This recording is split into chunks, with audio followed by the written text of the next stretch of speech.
2013년 6월 서울대학교 총학생회는 대검찰청 앞에서 국정원의 대선 개입을 규탄하며 기자회견을 가졌다. 서울대 총학생회는 공권력을 이용하여 대통령 선거에 개입한 국가정보원 인사들과 축소수사와 허위보도로 국민을 속인 경찰 관계자들을 처벌할 것을 요구한다. 그리고 그 뒤로 서울을 비롯한 전국 대학의 총학생회, 교수, 청소년, 시민사회 단체들이 시국선언을 하면서 국정조사 실시, 원세훈 구속 및 관련자 엄중 처벌, 최대 수혜자인 박근혜 대통령 책임을 촉구하는 목소리가 날로 높아졌고 매주 전국 주요 도시의 광장에는 촛불이 켜졌다.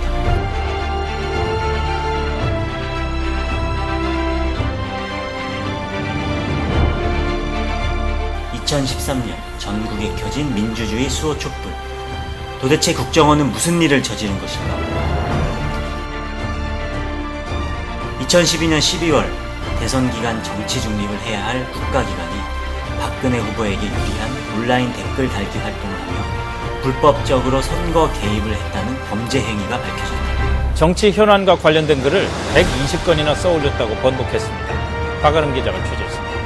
뿐만 아니라 국정원의 정치 개입, 여론 조작은 대선 시기 반짝 진행되었던 것이 아니라 원세훈 국정원장이 취임한 2009년부터 광범위하고 지속적으로 벌어진 일이었음이 검찰에 의해 밝혀졌다. 각종 선거에서도 국정원의 합법적인 직무 범위를 일탈하여 불법적인 지시를 수시로 반복하여 온 것으로 확인되어 공직선거법 위반 및 국가정보원법 위반 혐의로 불구속 기소되었습니다. 조사 결과에 따르면 지금까지 국정원의 소행으로 밝혀진 양만 보고서로 2,200여 쪽, 온라인 게시물 숫자만 수만 건에 달하는 것으로 밝혀지고 있어 충격을 주고 있다. 이는 빙산의 일각으로 아직 국정원이 정치 개입, 선거 개입의 정모가 다 드러나지 않아 국정조사에서 철저한 진상규명을 해야 하는 과제가 남아있다. 은폐되고 축소된 수사 발표만 보더라도 국정원이 그동안 국가 정책을 비판하며 민주주의를 외치는 모든 사람들을 종북으로 여론몰이를 했다는 것이 명백히 드러난다. KTX와 의료 등 국가산업의 민영화를 반대하는 사람들, 무상급식을 외치던 사람들, 반값 등록금을 외치던 대학생, 4대강이 아닌 생명평화를 외치던 종교인들, 새누리 보수정당의 비판적인 진보정당 등이 국정원에 의해 종북의 딱지를 받은 사람들이었다.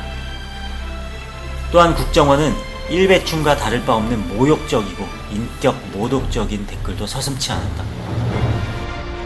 통 크게 뇌물 먹고 자살한 자는 순교자지? 살아있을 때 잘하지. 왜 거기 가서 죽어 후회하나? 좌빨 여러분들 있을 때 잘하세요. 등 고인이 된 노무현 전 대통령을 2번, 3번 죽이는 조롱과 욕설을 홍어, 전라디언 등 5.18 역사정신을 왜곡하고 전라도 지역을 비하하는 발언들을 서슴지 않고 내뱉었다. 온라인 뉴스 기사나 아고라 등 대형 포털에서 정부의 정책을 비판하거나 잘못을 짚는 의견 댓글을 써본 사람이라면 실시간으로 너도 종북이냐? 종북이구나 라는 답글이 달려본 경험을 한 사례는 누구나 한 번쯤은 다 경험했을 정도로 온라인상에서 종북, 종북, 종북 논리는 너무 쉽게 너무 많이 따라다녔다. 그 정점에 바로 국가기관인 국정원이 있었던 것이다. 온라인에서 여론몰이, 종북몰이를 주도하던 국정원에 의해 어이없는 이유로 근거 없는 종북 딱지를 받은 사람들도 있다.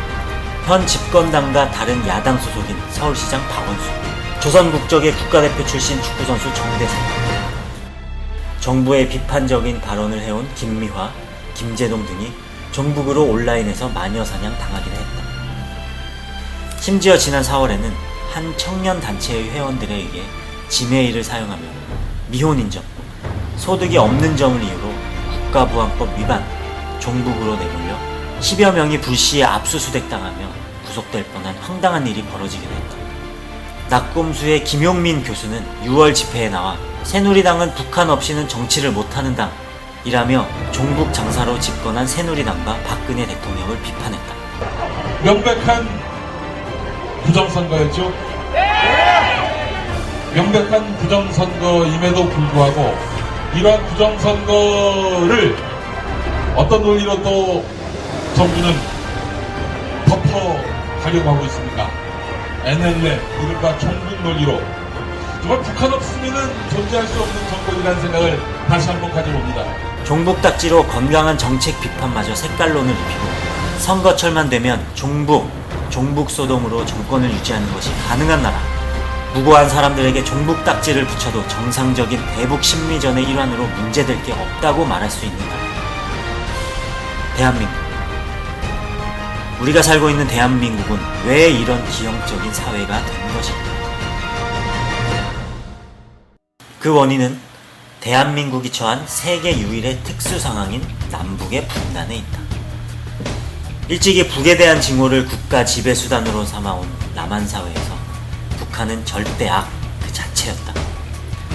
또리 장군으로 대표되는 북한 사람들은 모두 머리에 뿔 달린 악마로 인식되었고 군사 독재 시절 북에 대항할 힘을 키우기 위해 민주주의는 무시되어도 당연한 것으로 치부되었다. 적어도 북에 대해선 맹목적인 분노 외에는 모든 것이 불경인 시대였다. 남북 분단체제라는 특수성을 악용하여 민주주의를 지향하고 정부 비판적인 모든 세력을 탄압하여 정권을 유지하고 민주주의를 훼손하는 일을 서슴지 않고 해온 것이다. 수구 보수 정치 세력들은 뭐든지 북한이 한 짓으로 지목하고 한다. IT 강국의 청와대, 국방부, 금융기관, 농협, 언론사, 금융사 홈페이지 해킹을 당했는데도 매번 북한이 한 짓이다. 합동 대응팀은 이번 해킹이 북한의 소행이란 증거를 확실히 포착했다고 밝혔습니다. 천안함이 침몰했는데 북한이 인간 어뢰로 한 짓이다. 5.18 민주화 운동도 북한군이 침투해서 한 짓이다 라고 말하고 있다. 북한 특수부대가 광주에 대거 침투해서 1개 대대가 들어왔습니다. 정확히. 이렇듯 분단으로 인해 우리나라는 세계에 유례없는 특수하고 기형적인 사회현상이 발생하고 있는 것이다. 세계 유일의 분단 국가. 우리는 처음부터 분단된 나라였을까? 전혀 아니다. 불과 반세기 전만 해도 남과 북은 하나의 국가였다.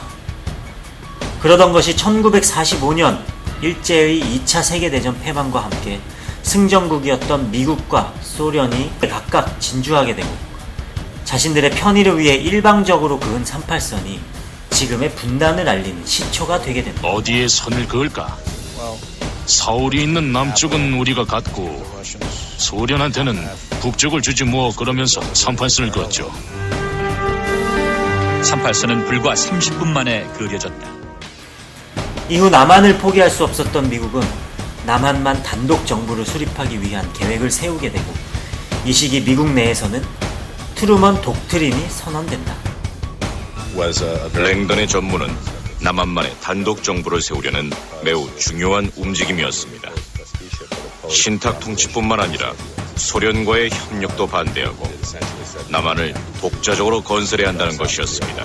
결국 미소 공동위원회가 결렬된 이후 1948년 미국의 주도로 남한만의 단독 선거가 실시되고 이를 계기로 각각 대한민국과 조선민주주의 인민공화국이 남과 북에 들어서게 되면서 실질적인 분단의 길로 들어서게 된다.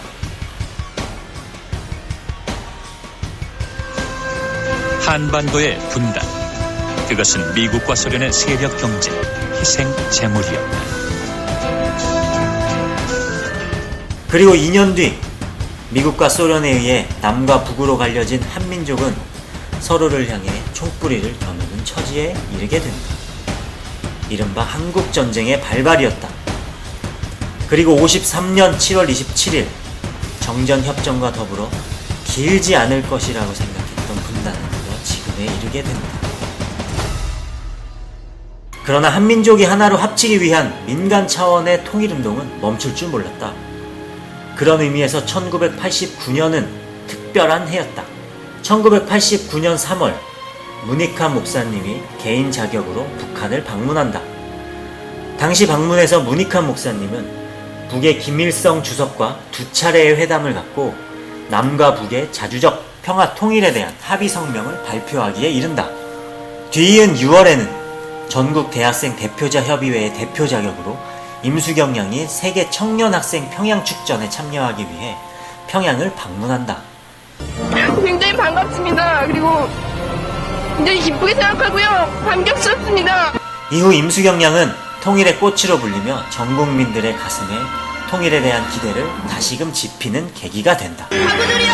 그리고 3천만 동포요. 우리 함께 통일적으로 소리치는 그날까지 힘차게 통일에 대한 걸음을 나아갑시다. 여러분 안녕히 계세요. 이후 급속도로 높아진 통일에 대한 열망은 남과 북, 해외를 망라한 조국 통일 범민족 연합의 결성으로 이어지고 1990년 1회를 시작으로 매년 8월 조국 통일 범민족 대회라는 이름의 행사가 개최되며 남과 북에 사라졌던 통일의 열기를 다시금 불러오게 된다. 그리고 2000년 6월 13일 남과 북의 두 정상이 분단 반세기 만에 처음으로 맞이하게 된다. 남의 김대중 대통령과 북의 김정일 위원장이 만나 민족의 통일과 평화를 위한 1호 공동선언을 한 것이다. 한민족은 물론 전 세계가 환호했고 감동했다. 6.15 공동선언은 남과 북의 엄청난 변화를 가져왔다. 그동안 남과 북에 분리되어 진행되던 8.15 통일대회는 2001년에는 남측의 대표가 개성을 방문하여 2002년에는 북측의 대표가 서울을 방문하여 남북 공동행사로 치러지게 되었으며 수백여 차례의 남북 당국자 회담, 노동자, 농민, 청년, 여성, 청소년 등 사회 각계 각층의 남북 공동행사를 비롯 국제 스포츠 대회의 남북 공동입장, 이미자, 윤도현 등이 참여했던 2002년 MBC 평양 특별공연, KBS 교향악단 평양공연, 2005년 평양 정주영 체육관에서 진행된 조용필 콘서트, 민간 차원의 대중적인 만남이 활발히 이어진다. 끊어졌던 경의선 철로가 다시 놓이고 수십 년간 서로를 그리워하던 이산가족이 극적인 만남을 이루며 남북 경제협력을 위한 개성공단이 시작된 시기도 바로 이 무렵이었다. 그리고 2007년 다시 한번 남북의 정상이 마주한다. 남의 노무현 대통령과 북의 김정인 국방위원장이 정상회담을 가진 것이다. 이 자리에서는 6.15 선언을 잇는 14선언을 발표하면서 평화와 통일을 향한 보다 구체적인 발걸음을 한 발 더 내딛는 계기가 된다. 금방이라도 통일이 될 것만 같은 분위기였다. 하지만 이처럼 무르익던 통일의 열기는 2008년 이명박 정권의 탄생과 더불어 급격히 사그러지고 만다. 이는 통계에서 확연히 드러난다. 2000년 이후 7년간 약 200여 차례 진행되었던 남부 정부 간의 회담은 이명박 정권 5년간 단 5차례에 불과했으며 매년 약 3,000명이 만나왔던 이산가족 상봉의 경우 2010년 이후 단 한 차례도 진행되지 않고 있다. 이와 같은 남북의 단절은 박근혜 정권 출범과 더불어 더욱 심해지는 양상이다.